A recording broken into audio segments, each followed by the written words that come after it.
Hi ಎಲ್ಲರಿಗೂ ನಮಸ್ಕಾರ. ಇವತ್ತು ಬ್ಯಾಚುಲರ್ಸ್ಗೆ ಅಂತಲೇ ಸ್ಪೆಷಲಾಗಿ mutton chops, mutton sambar, mutton gravy ನೀವು ಯಾವುದಾದ್ರೂ ತಿಳ್ಕೊಬೋದು. ಇದೆಲ್ಲ ಮೂರು ಕೂಡ ಮಿಕ್ಸ್ ಆಗಿ ಒಂದು ರೆಸಿಪಿ ಮಾಡೋಕ್ಕೆ ಹೊರಟಿದ್ದೀನಿ. ಆ ಮೂರು ಕೂಡ ಒಂದೇ ರೆಸಿಪಿಲಿ ಆಗುತ್ತೆ.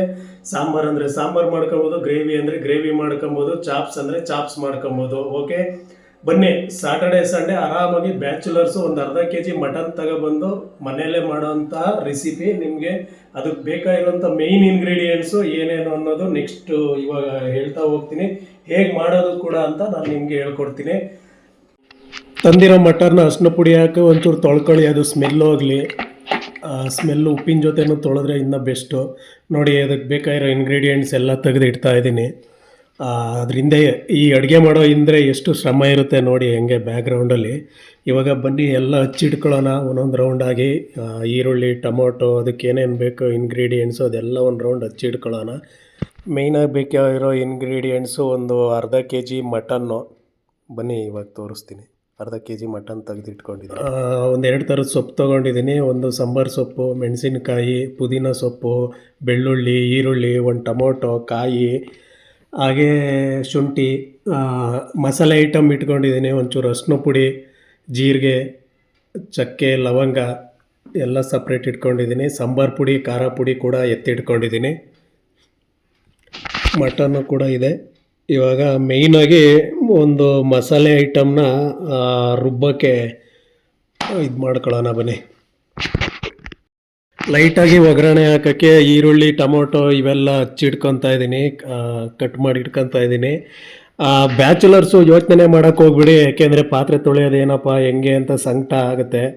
ಯೋಚನೆ ಮಾಡಬೇಡಿ. ಅಡುಗೆ ಆಗ್ತಾ ಇದ್ದಂಗೆ ಮಿಡಲಲ್ಲೇ ಪಾತ್ರೆ ಎಲ್ಲ ತೊಳ್ಕೊಳ್ಳಿ, ಆವಾಗ ನಿಮಗೂ ಸುಲಭ ಆಗುತ್ತೆ. ಈರುಳ್ಳಿ, ಟೊಮೊಟೊ, ಕಾಯಿ ಎಲ್ಲ ಹಚ್ಚಿಡ್ಕೊತಾ ಇದ್ದೀನಿ ಮಸಾಲೆ ಟೈಪು ಒಗ್ಗರಣೆ ಮಾಡೋಕ್ಕೆ. ಈಗ ಬನ್ನಿ, ಅದ್ರಿಗಿಂತ ಮುಂಚೆ ಒಂದು 3 ವಿಜಿಲ್ಲು ಮಟನ್ನ ಬೇಯಿಸ್ಕೊಳ್ಳೋಣ. ಸ್ವಲ್ಪ ಎಣ್ಣೆ ಹಾಕ್ಕೊಂಡು ಈರುಳ್ಳಿ ಹಾಕಿ ಮತ್ತು ಮಟನ್ ಹಾಕ್ಕೊಂಡು ಸ್ವಲ್ಪ ಅರಿಶಿನ ಪುಡಿ ಹಾಕ್ಕೊಂಡು ಆಮೇಲೆ ಪುದೀನ ಕೂಡ ಚೂರು ಹಾಕ್ಕೊಂಬಿಟ್ಟು ಒಂದು 3 ವಿಜಲ್ ಕೂಗಿಸ್ಕೊಳ್ಳೋಣ ಈ ಮಟನ್ನ. ಉಪ್ಪು ಕೂಡ ಹಾಕ್ಕೊಂಡು ಟೇಸ್ಟಿಯಾಗಿ ಬರುತ್ತೆ. ಪುದೀನ ಎಲ್ಲ ಮಿಕ್ಸ್ ಮಾಡಿ ಒಂದು ರೌಂಡು ಒನ್ ಟೈಪು ಮಸಾಲೆ ಹಿಡೀಲಿ ಅಂತ ಒಂದು 3 ವಿಜಲ್ ಬೇಯಿಸ್ಕೊಳ್ಳೋಣ. ನೋಡಿ ಹಿಂಗೆ ಬೇಯ್ತಾ ಇದೆ. ಈಗ ಆಲ್ರೆಡಿ ನೀರು ಹಿಂಡೋಬೇಕು, ಆ ಥರ ಬೇಯಿಸ್ಕೋಬೇಕು. 3 ವಿಜಲ್ ಆದಮೇಲೆ ಗೊತ್ತಾಗುತ್ತೆ ಎಲ್ಲ ಬೆಂದಿರುತ್ತೆ. ನಾನು ಕೂಡ ಇವಾಗ ಕಲಿತು ವಿಡಿಯೋ ಅಪ್ಲೋಡ್ ಮಾಡ್ತಾಯಿದ್ದೀನಿ. ನನ್ನಿಂದ ಸ್ವಲ್ಪ ಜನಕ್ಕಾದರೂ ಹೆಲ್ಪ್ ಆಗಲಿ ಅನ್ನೋ ಉದ್ದೇಶಕ್ಕೋಸ್ಕರ. ಹೀಗೆ ಮುಂದೆ ಹಾಕೋ ವಿಡಿಯೋ ಎಲ್ಲನೂ ಸ್ವಲ್ಪ ನೋಡಿ ನಮ್ಮನ್ನು ಕೂಡ ಪ್ರೋತ್ಸಾಹಿಸಿ, ನಮಗೂ ಒಂಚೂರು ಎನರ್ಜಿ ವಿಡಿಯೋ ಮಾಡೋದಕ್ಕೆ ಬರಲಿ. ಬನ್ನಿ ಇವಾಗ ಮೇಯ್ನು ಒಂದು ಮಸಾಲೆನ ಒಗ್ಗರಣೆ ಹಾಕೊಳ್ಳೋಣ, ಯಾವ ಥರ ಬರುತ್ತೆ ಅಂತ. ಆಯಿಲ್ ಹಾಕಿದ್ದೀನಿ.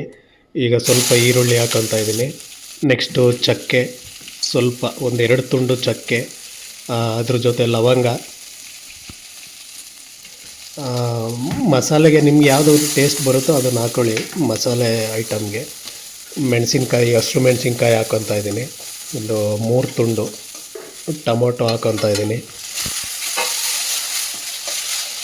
ನೋಡಿ, ಅದು ಒಂದು ಸ್ವಲ್ಪ ಗರಿ ಥರ ಹುರ್ಕೊಬೇಕು. ಶುಂಠಿ, ಬೆಳ್ಳುಳ್ಳಿ ಹಾಕ್ಕೊತಾ ಇದ್ದೀನಿ. ಹಸಿ ಶುಂಠಿ, ಇದು ನ್ಯಾಚುರಲ್ ಇದ್ದರೆ ಬೆಸ್ಟು. ನೀವು ಅಂಗಡಿಯಿಂದ ತರೋ ಶುಂಠಿ ಬೆಳ್ಳುಳ್ಳಿ ಪೇಸ್ಟ್ ಅಷ್ಟು ರುಚಿಯಾಗಿ ಬರೋಲ್ಲ. ಈಗ ನೋಡಿ, ಮಸಾಲೆ ಇದು ಗಟ್ಟಿಯಾಗೋ ಥರ ಹುರ್ಕೊತಾ ಇದ್ದೀನಿ. ಸ್ವಲ್ಪ ಕಾಯಿ ಕೂಡ ಮಿಕ್ಸ್ ಮಾಡಿದೆ. ಇವಾಗ ಇದನ್ನು ಒಂದು ಮಿಕ್ಸಿಲಿ ಮಸಾಲೆ ರುಬ್ಕೊಳ್ಳೋಣ. ನಾವು ಮನೇಲೇ ಮಾಡಿರೋಂಥ ನ್ಯಾಚುರಲ್ ಸಾಂಬಾರು ಪುಡಿ, ಖಾರ ಪುಡಿ ಇದಕ್ಕೆ ಹಾಕೊಳ್ಳೋಣ. ಯಾವುದೇ ಅಂತ ಹೋಟ್ಲದು ಪಾಕೆಟ್ಟು ಮಸಾಲೆ ಅವಶ್ಯಕತೆ ಇರಲ್ಲ, ಯಾಕೆಂದರೆ ಮನೆಯಲ್ಲೇ ಮಾಡೋದು ನ್ಯಾಚುರಲಾಗಿ ಬರುತ್ತೆ ಸಾಂಬಾರು. ಅದರಿಂದ ಆದಷ್ಟು ಮನೆಯದೇ ಟ್ರೈ ಮಾಡಿ. ಎಲ್ಲಿಂದ ಬ್ಯಾಚುಲರ್ಸ್ ಕೇಳ್ಬೋದು, ಎಲ್ಲಿಂದಲ್ಲಪ್ಪ ನ್ಯಾಚುರಲ್ ತರೋದು ಅಂತ. ನಿಮಗೆ ಬೇಕು ಅಂದರೆ ಅಂಗಡಿಯಿಂದನೇ ತೊಗೊಬನ್ನಿ. ನ್ಯಾಚುರಲಾಗಿ ಬೇಕು ಅಂದರೆ ಮನೆಯಲ್ಲೇ ಹೋಮ್ ಮೇಡ್ ಇದ್ದಷ್ಟು ಈಸಿ ಆಗುತ್ತೆ. ಈಗ ಮಸಾಲೆ ರುಬ್ಕೊಂಡಿದ್ದೀನಿ. ರುಬ್ಬಿರೋದನ್ನ 3 ವಿಜಿಲ್ ಹಾಕಿದ್ನಲ್ಲ, 3 ವಿಜಿಲ್ಲು ನೀರು ಹಿಂಡೋಗಂಗೆ ಮಟನ್ ಬೇಯಿಸಿ ಇಟ್ಕೊಂಡಿದ್ದೆ ಸಪ್ರೇಟ್, ಆಗಲೇ ಹೇಳ್ದಂಗೆ. ಈಗ ಹಾಕ್ಕೊತಾ ಇದ್ದೀನಿ. ನೀರು ನಿಮ್ಗೆ ಇಷ್ಟ ಬಂದಷ್ಟು ಹಾಕ್ಕೊಳ್ಳಿ. ಕಮ್ಮಿ ಇದ್ದಷ್ಟು ಗ್ರೇವಿ ಆಗುತ್ತೆ, ಜಾಸ್ತಿ ಇದ್ದಷ್ಟು ಸಾಂಬಾರು ಆಗುತ್ತೆ, ಮೀಡಿಯಮ್ ಇದ್ದಷ್ಟು ಕುರ್ಮಾ ಥರ ಆಗುತ್ತೆ. ಉಪ್ಪು ಹಾಕ್ಕೊತಾ ಇದ್ದೀನಿ ಟೇಸ್ಟಿಗೆ. ಮತ್ತೆ ಒಂದು ರೌಂಡು.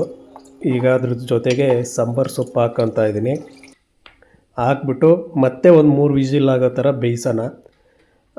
Total 6 vigil ಬೇಯಿಸ್ಕೊಬೇಕು.